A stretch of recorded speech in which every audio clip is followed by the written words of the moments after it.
Merci d'être avec nous sur la télé Futurs Médias. Voici le bulletin d'information de ce matin. La dépouille mortelle de Mor Sylla, le Sénégalais tué en Côte d'Ivoire, est attendu ce matin à Dakar. Mor Sylla tué il y a 15 jours dans le commissariat du 4e arrondissement de Treichville où il était en détention. Et puis la demande de liberté provisoire introduite par les avocats de Thione Ballago Seck, rejetée par la chambre d'accusation. La date du 3 septembre a été retenue par la dite chambre pour se prononcer sur le recours de l'annulation des procédures. La représentation permanente du Sénégal auprès des Nations Unies à Genève tient à apporter des précisions suivantes. Le Conseil des droits de l'homme des Nations Unies, dont le siège est à Genève, n'a jamais été saisi du dossier de Karim Wade. Par conséquent, aucune délibération de ce Conseil n'a jusqu'à ce jour porté sur l'affaire de Karim Wade. La prochaine session des Nations Unies des droits de l'homme se tient à Genève du 14 septembre au 2 octobre 2015 et dans l'ordre du jour provisoire de cette session examinée lors des consultations tenues ce 24 août 2015. Aucun des 10 points ne concerne le Sénégal, encore moins le dossier de Karim Wade. Enfin, il convient de préciser que la Cour internationale de justice juge des différends entre États et ne traite pas d'affaires concernant des personnes physiques. Par conséquent, la Cour ne saurait aucunement, bien sûr, être répliquée dans ce dossier. Et nous parlons maintenant de l'affaire Bassirou Faye. Les avocats de Sidi Mohamed Bougalep et le parquet de Dakar ont interjeté appel suite à l'ordonnance du juge d'instruction. Le suspect Bougalep, renvoyé aux assises de ses avocats, fustige leur client ne sera jamais l'agneau du sacrifice. Ils ont fait face à la presse hier. C'est un compte rendu de Ibrahima Kane. Face à la presse, Maître Thiam, un des conseils du policier Sidi Mohamed Bougalep, s'est dit très étonné de la décision du doyen des juges renvoyant son client devant les chambres criminelles. Une décision incohérente selon l'avocat. Une très grande surprise pour nous et qui ne correspond pas à la réalité ou au traitement objectif que l'on devrait avoir de ce dossier. Et d'ailleurs, c'est un fait, c'est une histoire inédite, un fait inédit dans l'histoire criminelle de ce pays. Parce que pour la première fois, en tout cas, nous avons un dossier aussi grave où la justice elle-même est dans le tâtonnement. Pour la robe noire, beaucoup de tâtonnement est noté dans la procédure. Maître Thiam clame haut et fort l'innocence de son client et donne des alibis qui devraient normalement, dit-il, disculper le sieur Bougalep. Au moment du décès de Bassirou Faye, c'est-à-dire dans l'après-midi vers 15 h, il n'était plus sur le théâtre des opérations. Il est intervenu le matin vers 9 h, ça c'est des choses que tout le monde connaît. Il a été blessé à la tête et au doigt. Il a été évacué à l'école de police, puis au camp Abdou Diassé, vers midi 13 h. Il n'était plus déjà à midi, il était déjà évacué du terrain des opérations, après l'arrivée des renforts. Donc, objectivement, c'est quelqu'un qu'on ne peut pas accuser d'un meurtre qui s'est produit l'après-midi. À noter que les avocats de Bougalep, tout comme le parquet de Dakar, ont fait appel de l'ordonnance du doyen des juges. La balle est maintenant dans le camp de la chambre d'accusation qui devra trancher l'affaire dans les prochains jours. Ibrahima Kane, la société Bin Ladin chargée de la construction de l'aéroport de Diass réclame un 5e avenant à l'État du Sénégal. 500 milliards sont déjà investis, un gouffre financier selon le Forum civil Aïssatou Baye Fall. Un 5e avenant, moins de 63 milliards à payer pour que la société Bin Ladin daigne enfin livrer l'aéroport de Diass. Agnette catégorique de la part de l'État du Sénégal, des dates de livraison repoussées une fois de plus. Le coût de l'aéroport est devenu exorbitant pour l'État du Sénégal et pour le peuple sénégalais. On est passé presque du simple au double. Et on dit que l'avenant ne doit pas dépasser 30%, ou bien le cumul des avenants ne doit pas dépasser 30% du montant global. Et là, on est à plus de 500 milliards. Et moi, je ne pense pas que cela devrait justifier un autre avenant. De ce fait, le contribuable sénégalais continue de payer chèrement la réalisation de ce projet.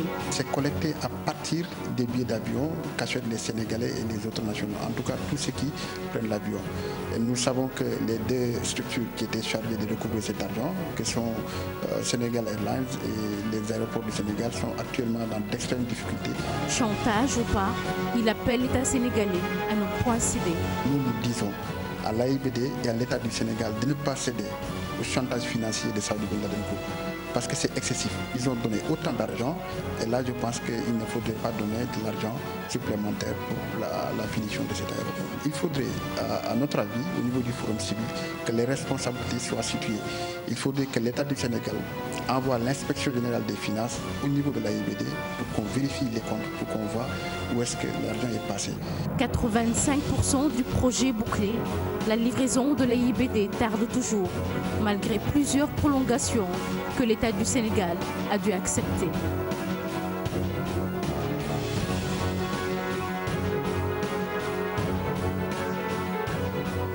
Aïssatou Paye Fall, merci. Après Moubarak Lo, le professeur Malick Ndiaye, un autre clash entre le chef de l'État et Amsatou Sow Sidibé. Un de ses conseillers semble imminent. La cause, il est reproché à Macky Sall de ne pas consulter ses conseillers. Pour certains, à l'image de Yorodia, un conseiller du président de la République ne doit pas exprimer sa frustration sur la place publique si le chef de l'État ne le consulte pas. D'autres, par contre, relativisent. Ils parlent de clientèle politique pour expliquer la nomination d'une pléthore de conseillers. Ibrahima Kane. Depuis son accession à la magistrature suprême, le climat entre Macky Sall et certains de ses conseillers semble un peu agité. Ces derniers reprochent souvent au chef de l'État de ne pas les consulter. Ce fut le cas pour le professeur Malick Ndiaye, Moubarak Lo, avant qu'il ne démissionne. Aujourd'hui, c'est au tour du professeur Amsatou Sow Sidibé de fustiger la démarche du président Sall. Le président de la République peut vous consulter. Le président de la République peut aussi ne pas vous consulter.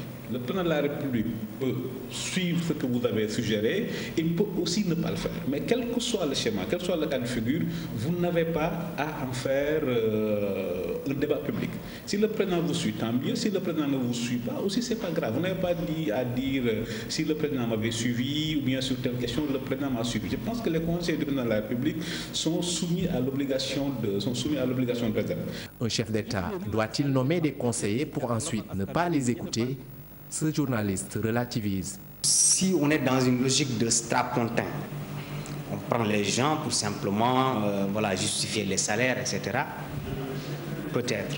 Mais si on prend les gens pour être conseillers, mais oui, mais le président doit quand même écouter tous ses conseils. Maintenant, ils sont combien? Aujourd'hui, on ne peut même pas compter les conseils de Macky Sall aujourd'hui. Est-ce que le président peut écouter tout le monde? Je ne sais pas si on peut donner raison à l'un ou à l'autre, mais toujours est-il que le président écoute certains et il ne peut pas écouter tout le monde. Est-ce qu'il a tort? Je m'interroge, moi. Je ne peux pas répondre par un oui. Amsatou Sow Sidibé va-t-elle démissionner de son poste de conseiller du chef de l'État ou sera-t-elle démise de ses fonctions? Difficile d'y répondre pour le moment, mais une chose est sûre, le divorce semble imminent. Cap sur Sédhiou pour parler du manque d'infrastructures qui règne en maître, surtout en cette saison des pluies. Les populations et transporteurs se plaignent. Ils demandent au gouvernement de réaliser les 5 km des routes, pour la réalisation plutôt des 5 km de la route pour la commune de Sédhiou et la construction de la route de Marsassoum qui passe de Sédhiou vers Marsassoum. Bakary Konté. Dans la commune de Sédhiou, les routes sont dans un état déplorable. Partout, des nids de poules. La situation est devenue critique en cette saison des pluies. Nous demandons au gouvernement de vraiment concrétiser leurs promesses. Ils nous ont promis mont et ciel, mais jusqu'à présent, nous n'avons rien vu. Parce qu'ils nous ont promis 5 km, entre 5 et 10 km de route, mais jusqu'à présent, rien n'est fait.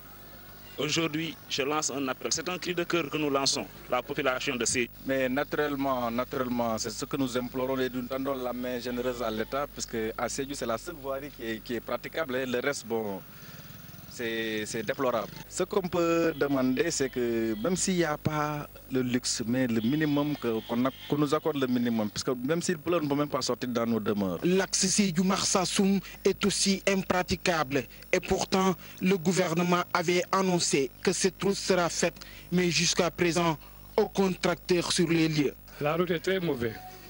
Toujours on prie à Dieu pour réparer notre route là. Elle est très mauvaise, surtout si la pluie tombe. On ne peut même pas passer. Souvent tu trouves 2 voitures sur la route, ou 3 ou 4 enfoncées. Il n'y a que des glissages sur la route avec beaucoup de patinage, donc on voit des pierres pointues. On prie à Dieu toujours que le président nous aide de réparer notre route. Interpellés sur la question, les autorités déclarent que les promesses faites par le gouvernement seront respectées. Le calvaire des éleveurs trouvés à Seras, ils sont venus de l'intérieur du Sénégal, mais peinent à trouver un espace pour leur bétail. Le forêt est devenu trop étroit pour accueillir le cheptel, alors que la Tabaski approche. Les fortes pluies ont occasionné la perte de beaucoup de moutons. Reportage à Seras, Aminata Barisso. Amadou Ba est éleveur. Il a quitté le département de Podor dans la nuit du lundi au mardi. Depuis son arrivée dans ce forêt de la capitale sénégalaise, le bonhomme peine à trouver un espace pour son cheptel. Tous les espaces sont occupés, pourtant beaucoup d'éleveurs ne sont pas encore arrivés. Ils viendront d'ici la Tabaski. D'habitude, les choses ne se passaient pas comme ça. Il faut que les autorités revoient l'organisation du forêt, sinon ce sera très compliqué cette année. À l'instar de Amadou, d'autres éleveurs trouvés à Seras vivent le même calvaire.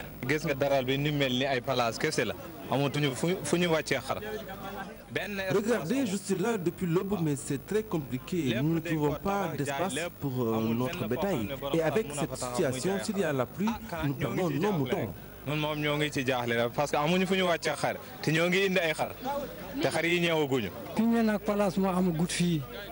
Je vis les mêmes difficultés, ça déborde de partout, tous les espaces sont occupés. Perdus, ces éleveurs ne savent plus vous donner de la tête, un calvaire accentué par le mauvais état des lieux.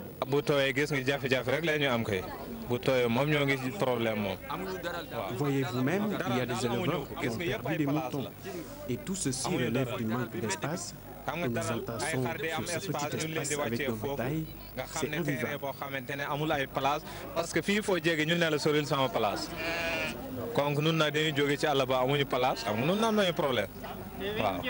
À Seras, les moutons sont parqués à l'entrée principale faute d'espace. Ils interpellent les autorités et le ministère de l'élevage pour éviter des pertes de ce genre. Aminata Barisso, merci. Rendez-vous dans moins d'1 heure.